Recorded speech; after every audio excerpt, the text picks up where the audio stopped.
Hello and welcome to our Hermitcraft UHC Season 12. Again, this is post commentary because I can't be bothered to record my mic in a solo scenario.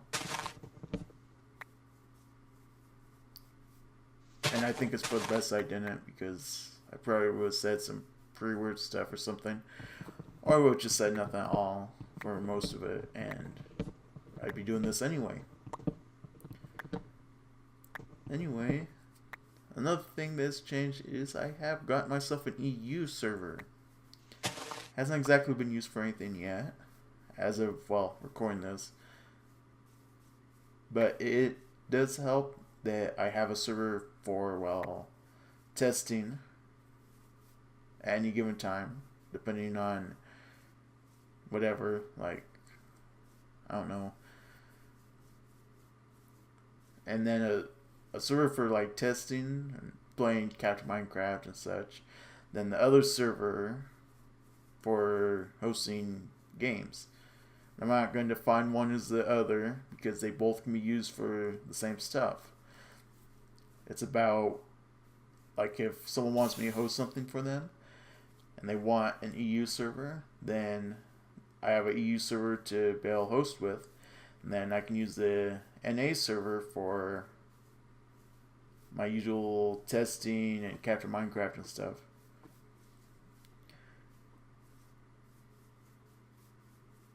And I put some thought into, I thought about it for a while, and it's like, the benefit of me getting an EU server is up there because then I have a little more freedom to be able to do what I want. I can have a server for Captain Minecraft, and I can have a server for, like, doing stuff, like UHC related. Like, people can be building spawns, and I can be playing Capture Minecraft or something. And that's a big argument for doing it, and it wasn't like a big expensive upgrade or anything. I think in the end it was just $3 more a month after I slashed the the Snowcrack server back down. Like, it wasn't being used very much, so I was overpaying for that. I didn't need to have that much server for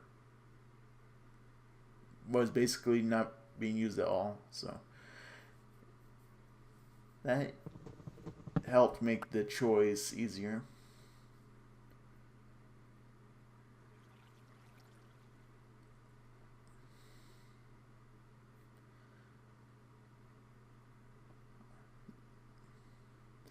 And then there's the Teamspeak, and the reason I got the new Teamspeak in April of last year is because we were having issues with the subscription number on the channel, the needed subscription power, and like the big reason why that's important is because in order to keep a team secret, like you're doing secret teams or something where the team is starts split up in some way, and you don't want the other team to know.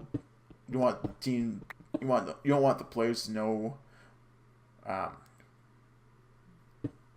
how many of the players are met up or anything. Then that would help quite a bit, because without it, you can just simply look at TeamSpeak and then see the channels that people are in, and then see the messages that say, "Oh, this person moved to this channel," and there's like 8 people in that channel, and well, it wasn't any sort of secret. That's a big reason why we did get it, and the big reason why we didn't switch to it immediately is because I was still in a pretty expensive cycle for the rest of the year. I paid for the year, and it was expensive enough to where I didn't want to just cancel it, because there wasn't no clear indication that they would refund me directly. So I held on to that TS server for the next 9 months or so.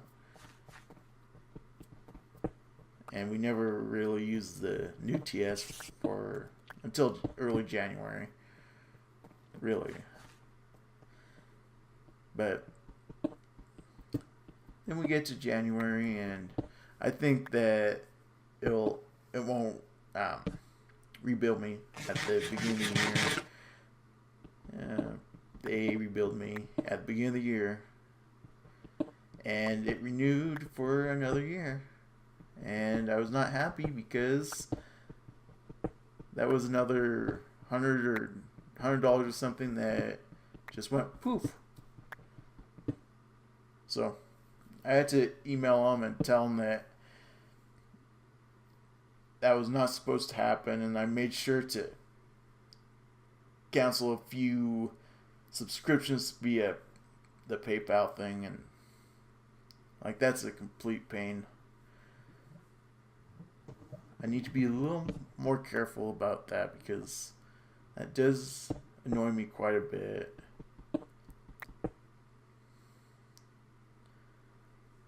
But anyway, new Teamspeak.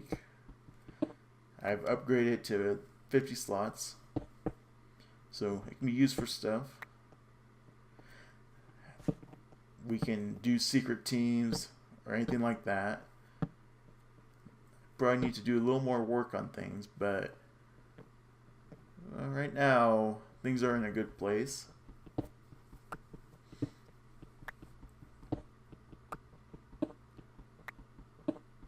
And as far as the TeamSpeak goes,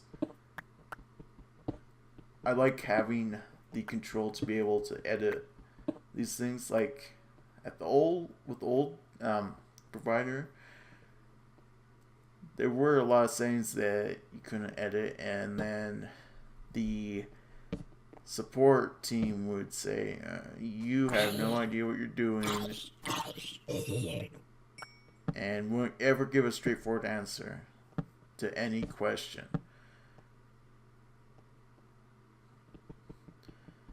And like that's another big reason why I should have dropped him earlier. But it's just something that happens.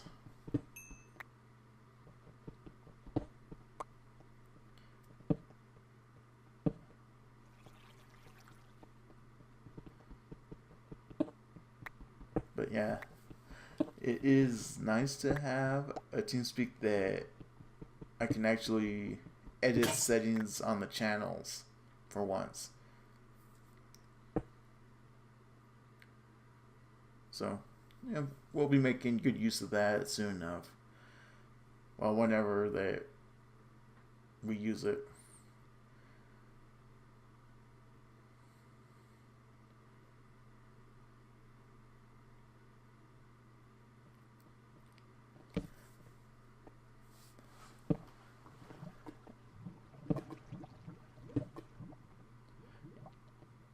Then,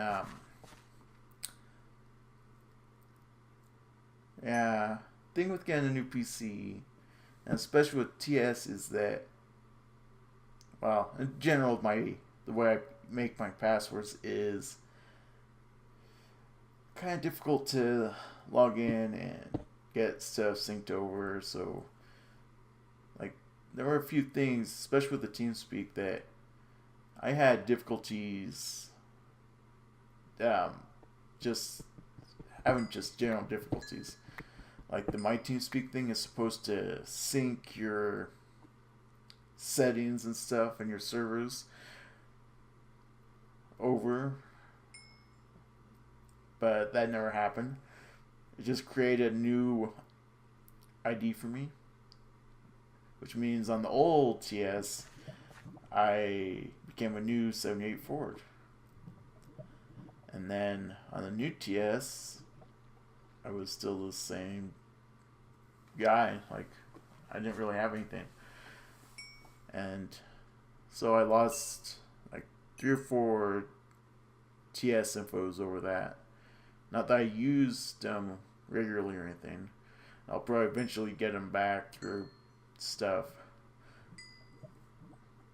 But it is a little annoying when I assume that my Teamspeak thing would sync the settings for my laptop onto the PC, and that was not the case, and that took up a couple days of my time to get most of that sorted back out.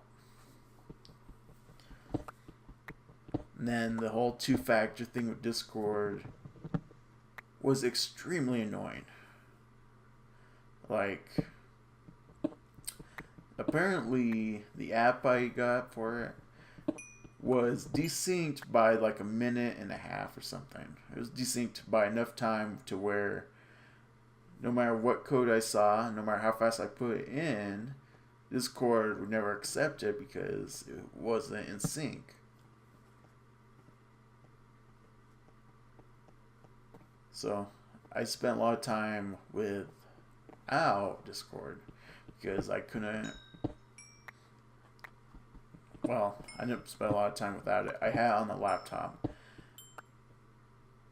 but like that was a challenge that really annoyed me. And I finally found a little slider thing, a little button thing hidden in the menu that said synchronize your time. So I synchronized the time and I was able to get two-factor at work again.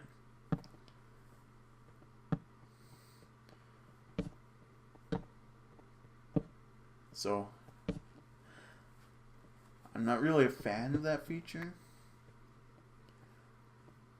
Feature as in two-factor. I know that it's important for security purposes. That's why I'm using it, because I moderate our Hermitcraft Discord.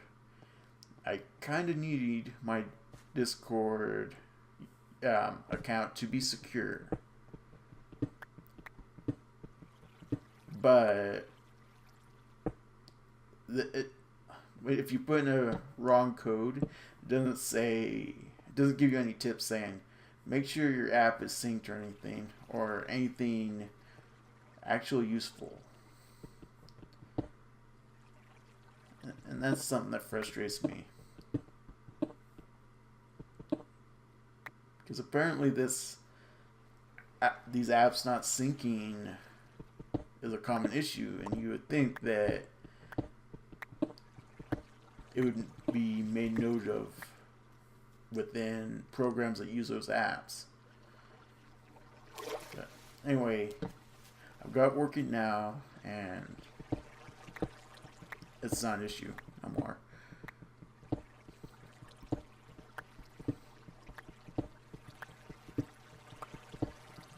Just generally annoying.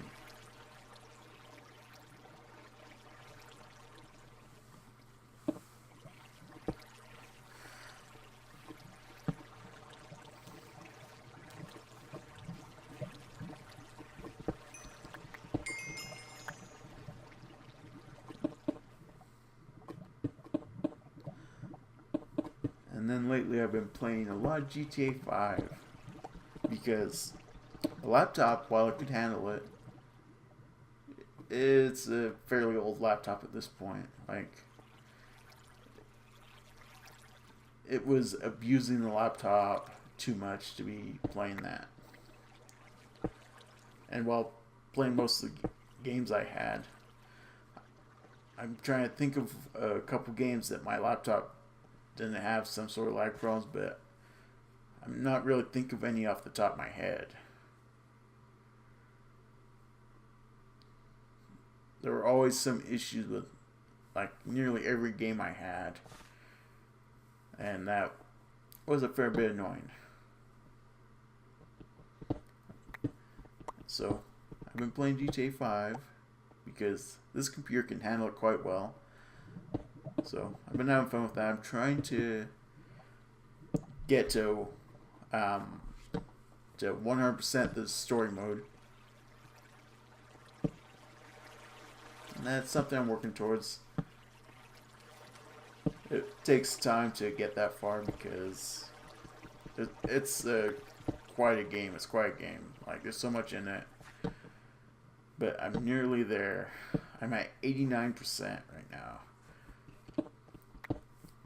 I have checked the checklist, and I'm just so close. It'll only be probably a couple more weeks, and then I'll get my 100% out of it.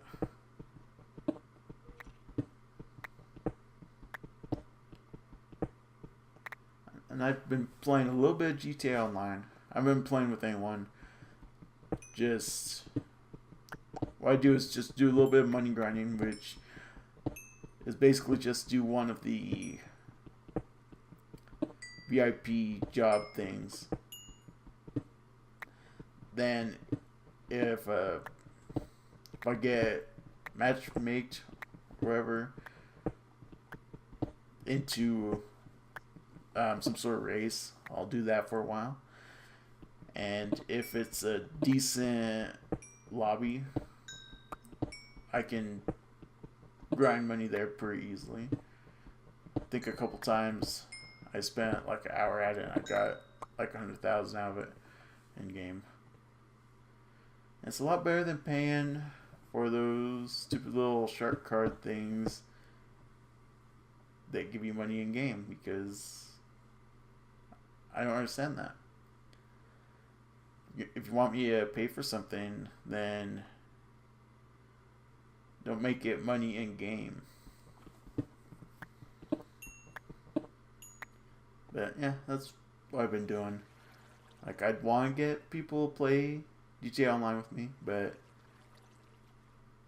right now, I don't know. Like, it's a difficult thing to deal with a little bit, because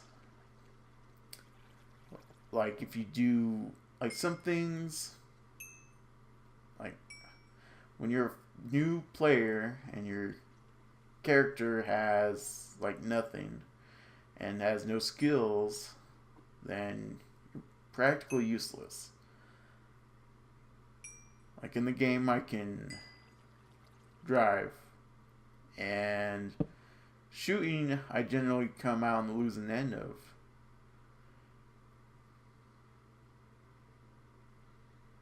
Because I just don't have a high skill like most other players, so those shooting games or those shooting game modes I generally don't do, because I'm not good at them and my character has a low shooting skill, so that makes it even worse. But I do want to eventually get some people together and play GTA Online. Hopefully after I get a new controller, because driving with a keyboard is horrible. And playing with a controller where it thinks that you want to be going forward all the time, you want to have your foot on the gas all the time, is not a good thing either. It makes certain things difficult.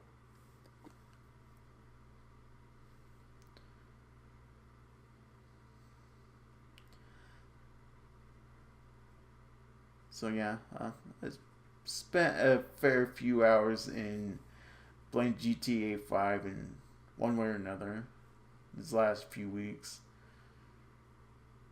I enjoy the game. It is something that I can easily burn time in the story mode. But it's a game. Like, I just tend to enjoy it. It's a nice break from the Minecraft stuff. But anyway, that is about all I have time for. Goodbye.